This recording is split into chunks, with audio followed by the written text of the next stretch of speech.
Pourquoi dois-je dimensionner la coupole de réservoir cylindrique enterré? Les amis, bienvenue sur Jinkonga Tutoriel, votre chaîne de référence pour tous vos problèmes liés dans le domaine du génie civil. Merci de votre fidélité. Nous allons donc répondre aux séries de formations. Tout à l'heure, nous allons travailler sur le logiciel Robot Structural Professionnel 2024. C'est vraiment un logiciel très pro. Alors pour tous ceux ou celles qui veulent acheter des setups, contactez-moi inbox et vous l'aurez sans problème. Ce sont des setups purement professionnels. Je vais vous aider à l'installer, mais aussi à craquer sans problème. Voilà, les amis, nous allons continuer le même projet, pack complet d'un réservoir cylindrique. On avait commencé à cela, je crois, quelques mois passés.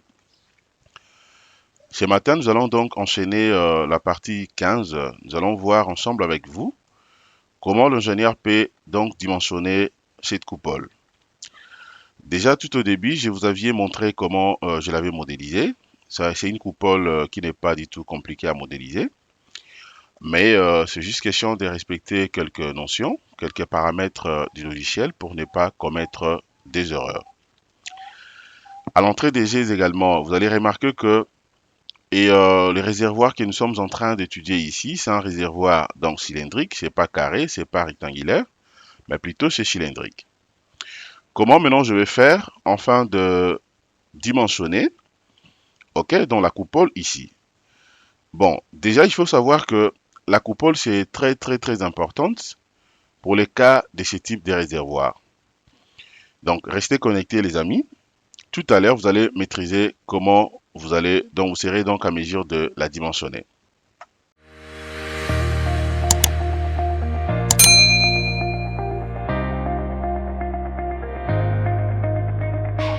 Audio Jungle. Audio Jungle.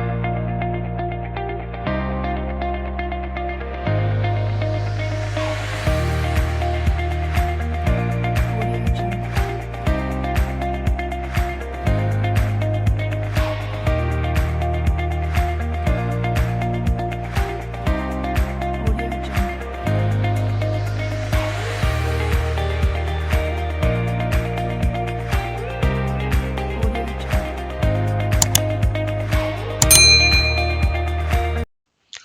Bienvenue sur Jinkonga Tutoriel. Comme je l'ai dit au début de cette formation, nous allons voir ensemble avec moi comment l'ingénieur sera donc à mesure de dimensionner cette coupole. Alors, avant de passer au dimensionnement, regardez ce qu'il faut faire. Au-dessus, ici, vous avez donc le chargement, les éléments que j'ai utilisés afin de charger complètement ces réservoirs. Nous avions tenu compte des poids propres, la poussée des terres, une surcharge de remblai, la pression hydrostatique, le poids de l'entretien du réservoir, ainsi que la charge d'exploitation sur la coupole. Nous avons tenu compte de la remontée capillaire et ensuite nous avons fait deux combinaisons. La première combinaison c'était en ELI, c'est-à-dire état limite ultime. La seconde combinaison c'était en LS, état limite de service. Alors, étant donné que cela est déjà fait, et puis je vais prendre maintenant ELI, vous relancez les calculs. Chez moi, je l'avais déjà fait. Dès que je relance les calculs, je vais maintenant étudier, analyser en fait la coupole.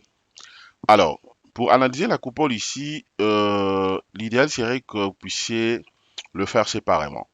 Alors donc, je suis obligé, premièrement d'abord d'isoler la coupole.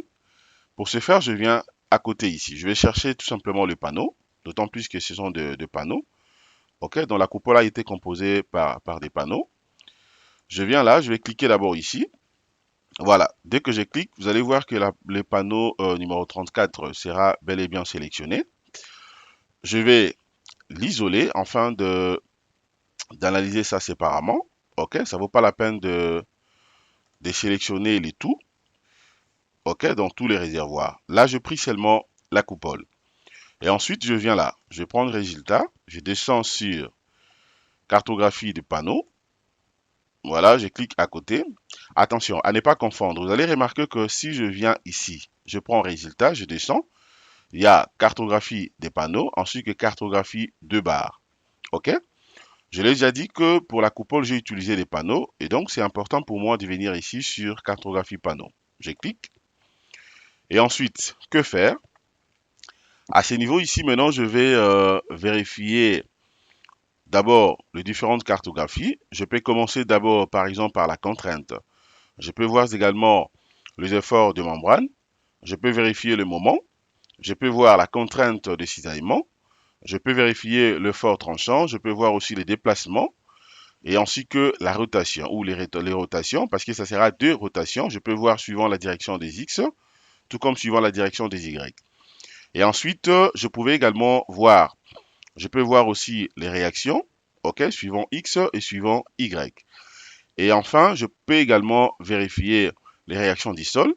Mais pour notre cas ici, vous allez voir que si je viens là, ok, si je viens là pour vérifier les réactions du sol, vous allez voir que ça sera quasiment presque nil. Ok, cela est bel et bien correct parce que vous allez remarquer que la coupole n'est pas en contact direct avec le sol, mais plutôt c'est au-dessus. Ok, c'est au-dessus du réservoir.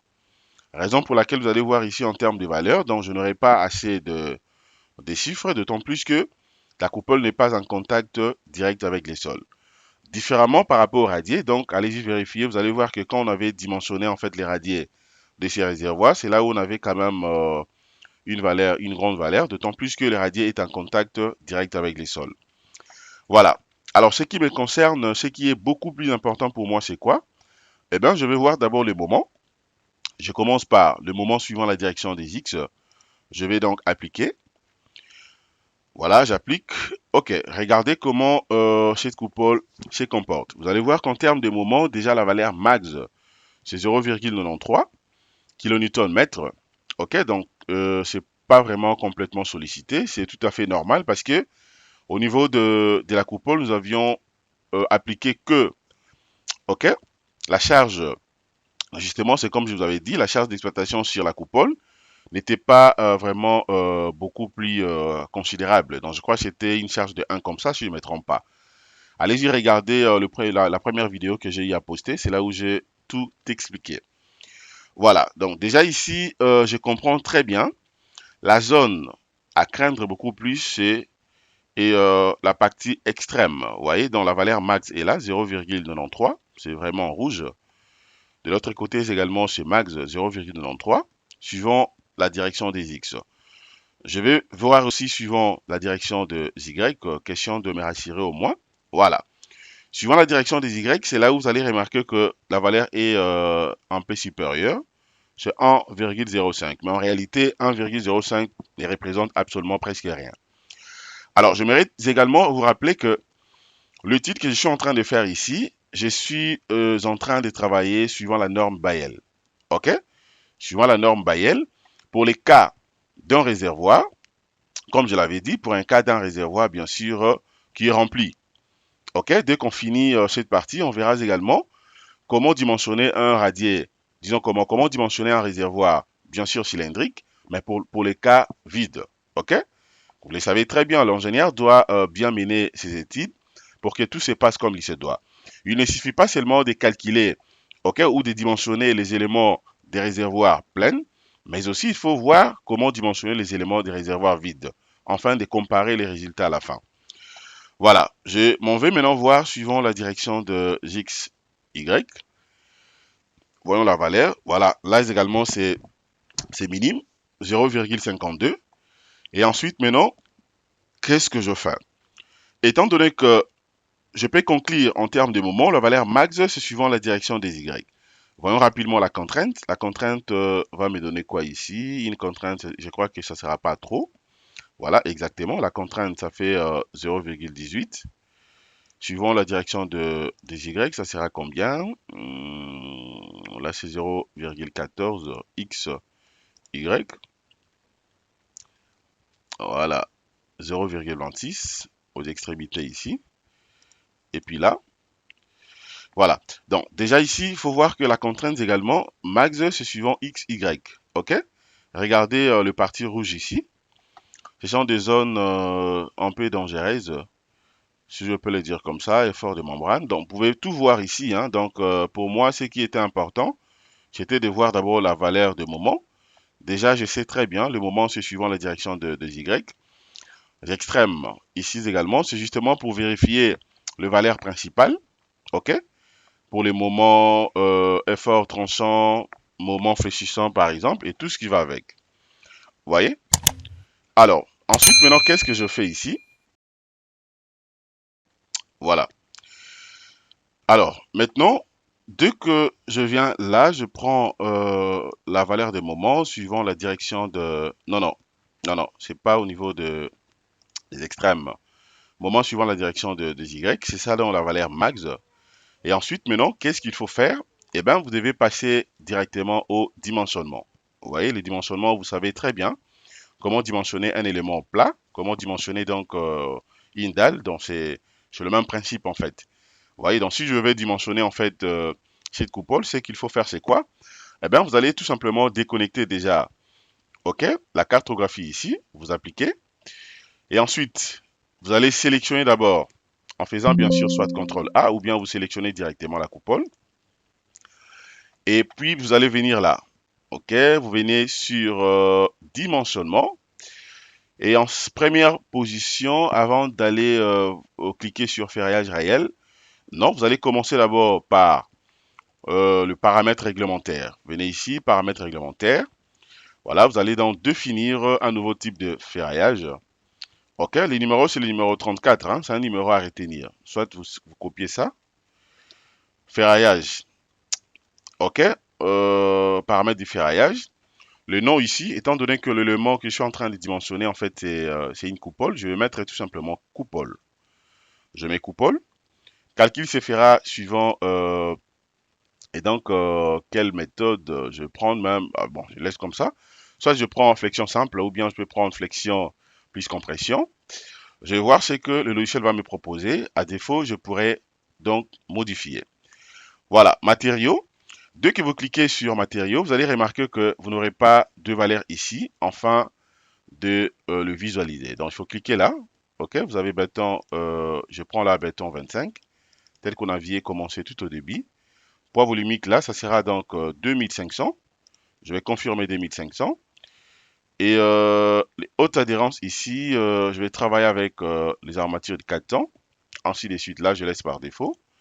Et ensuite, vous allez ajouter, fermer, prenez coupole et appliquer. Voilà, et appliquer.